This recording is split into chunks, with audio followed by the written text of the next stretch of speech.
Hi friends, today's recipes Chennai எங்கே போனோம் அப்படின்னா மருதமலையிலேருந்து அடுத்து ஈசா போனோம். மருதமலை வீடியோ வந்து உங்களுக்கு நான் எடிட் பண்ணிவிட்டு உங்களுக்கு அப்லோட் பண்ணுறேன்.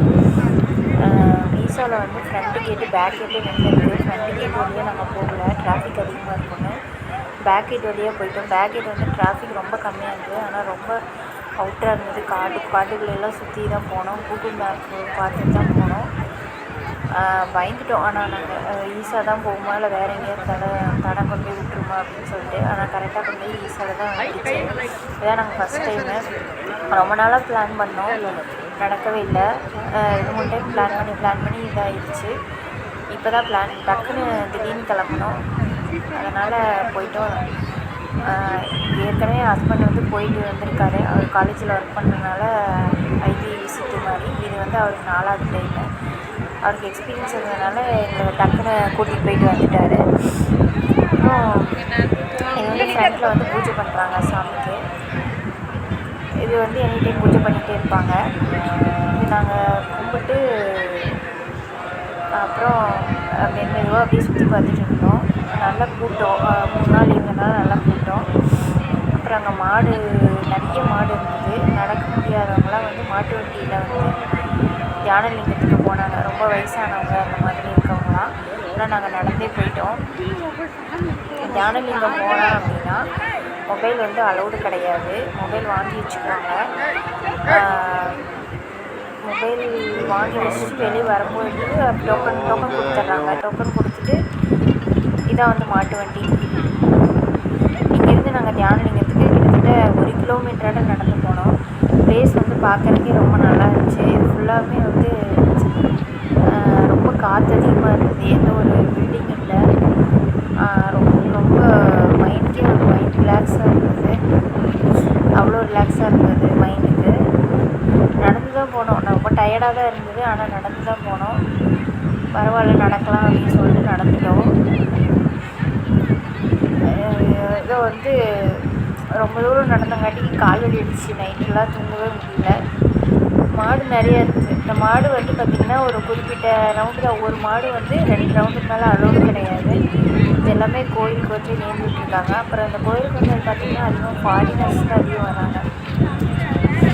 ஃபாரினர்ஸ் நிறைய பேர் வராங்க. அப்புறம் வந்து நர்சரி மாதிரி இருந்தது. இந்த இடம்லாம் ஃபுல்லாகவே செடியெல்லாம் வச்சு நர்சரி மாதிரி இருந்தது. பார்க்குறதுக்கே ரொம்ப நல்லா இருந்தது. நல்லா ஒரு மைண்ட் ரிலாக்ஸ் ஸ்பேஸ்ன்னு தான் சொல்லுவேன் நான். பரவாயில்ல, ஃபுல்லாகவே எல்லா செடியும் நிறைய செடி வச்சுருந்தாங்க. செடியோட பேரெல்லாம் எனக்கு தெரியல, ஆனால் நிறைய செடி வச்சுருந்தாங்க. மைண்ட் ரிலாக்ஸாக இருந்தது. போக போக அப்படியே நாங்கள் மெதுவாக வீடியோ எடுத்து தான் போனோம். காலையிலேருந்து எல்லாமே கடையில் தான் சாப்பிட்டோம். நைட்டு மட்டும்தான் போய் ரிலேஷன் வீட்டில் சாப்பிட்லாம் அப்படின்னு சொல்லிட்டு பிளான் பண்ணியிருந்தோம். காலையிலேருந்து ஃபுல்லாகவே கடை தான். ரொம்ப நாள் பிளான் பண்ணோம், நடக்கலை. இன்றைக்கி டக்குன்னு கிளம்புனோம், சீக்கிரமாக போயிட்டோம். நிறைய செடியில் வச்சுருந்தாங்க. ப்ளேஸ் பயங்கர ப்ளேஸு. எப்படி இந்த மாதிரி இது பண்ணி கட்டினாங்கன்னு தெரில. பார்க்கவே அவ்வளோ பிரம்மாண்டமாக இருந்த ப்ளேஸ் ஈஸாங்கிறது. வாழ்க்கையில் ஒரு டைமாவது இந்த ப்ளேஸ்க்கெலாம் நம்ம போய் பார்த்துட்டு வரணும். காசி ராமேஸ்வரம் போக முடியல அப்படின்னா கூட இந்த மாதிரி கோயில்களுக்கு நியர் ப்ளேஸாவது நம்ம போய் பார்த்துட்டு வரணும். நல்ல ஒரு என்ஜாயபிள் மூமெண்ட்டாக தான் இருந்தது இந்த கோயில். அப்புறம் இங்கேருந்து தான் நாங்கள் கிட்டத்தட்ட 1 கிலோமீட்டர் பக்கம் தியானலிங்கம் நடந்தோம். தியானலிங்கத்தில் வந்து யாருமே பேசவே கூடாதுன்ட்டாங்க. நாங்கள் உள்ளே போனோன்னே யாருமே பேசவே கூடாதுன்ட்டாங்க. அப்புறம் பசங்க பசங்கன்னு கேட்டாங்க. உங்களுக்கு வந்து ஸ்நாக்ஸ் வாங்கி கொடுத்தேன். நான் ஸ்நாக்ஸ் சாப்பிட்டானுங்க. போகும்போதே வந்து பானிபூரி கேட்டாங்க, டீ கேட்டாங்க, அப்புறம் பஜ்ஜி கேட்டாங்க. எல்லாம் மெதுவாக சாப்பிட்டுட்டு மெதுவாக நடந்து போனோம். உள்ளே போயிட்டு பசங்க வந்து பாதரச தண்ணியில் வந்து குளித்தாங்க. அதெல்லாம் வந்து மொபைல் அலௌடு கிடையாது. அது வந்து ஜென்ஸ் குடிக்கிற இடம் பார்த்திங்கன்னா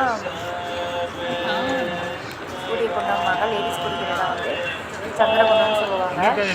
தண்ணி பார்த்திங்கன்னா பாதரச தண்ணி 3 லிங்கம் இருக்கும். 3 லிங்கம் போய் தலையை கட்டிட்டு வரணும். ஒரு ஆளுக்கு வந்து 20 ரூபா வாங்குறாங்க. அப்புறம் ஃபுல்லாக நல்லா ஃப்ரெஷ்ஷாக குளிச்சுட்டு அவங்க ஒரு துண்டு தராங்க, அதில் தான் குளிச்சுட்டு வந்தாங்க. ஹாய் ஃப்ரெண்ட்ஸ், குளிச்சுட்டு வந்து மறுபடியும் பட்டீஸ்வரர் ஒரு ரவுண்டு எடுத்துகிட்டு ஸ்நாக்ஸ் சாப்பிட்டுட்டு ஈசா யோகா வந்துட்டோம். ஈசா யோகாவில் அப்புறம் 7:20 வந்து லைட் செட்டிங் தியானலிங்கம்லாம் மொபைல் அலௌட் இல்லை, மொபைல் வாங்கி வச்சுருவாங்க. கிட்டத்தட்ட ஒரு ஹஸ்பண்டு குழந்தைங்களாம் வந்து பாதரச தண்ணி வந்து கிளம்பிட்டோம். லைட் குளிச்சாங்க. செட்டிங் வீடியோ வந்து தண்ணி வந்து ரொம்ப ஐஸ் மாதிரி இருந்தது. குளிச்சுட்டு வெளியே வந்தோம். அதுவுமே ரொம்ப அப்புறம் லிங்க பைரவி தரிசனம் பண்ணிவிட்டு மட்டும் போட்டாங்க.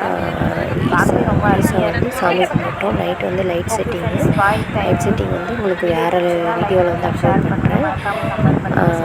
இது வந்து சுற்றிலும் வந்து காடு மாதிரி இருக்குது, அதான் வந்து இது பண்ணியிருக்கேன். ஓகே ஃப்ரெண்ட்ஸ், பாய், தேங்க்யூ. ஓகே ஃப்ரெண்ட்ஸ், தேங்க்யூ, பாய்.